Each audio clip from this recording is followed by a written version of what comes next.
Embracing challenges is where true growth begins. Here's the thing though, challenges aren't roadblocks. They are stepping stones that elevate you to new heights.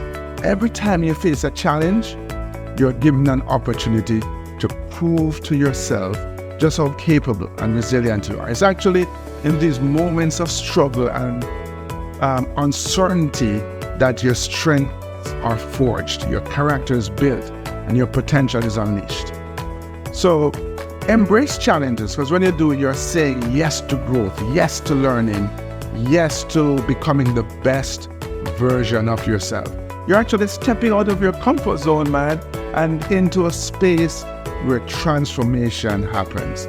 Challenges push you to think differently, to innovate and find solutions that you didn't know you had in you. So don't shy away from challenges, run towards them. See them as opportunities to test your limits and expand your horizons. Remember, it's not the easy paths that lead to greatness, it's the tough climbs.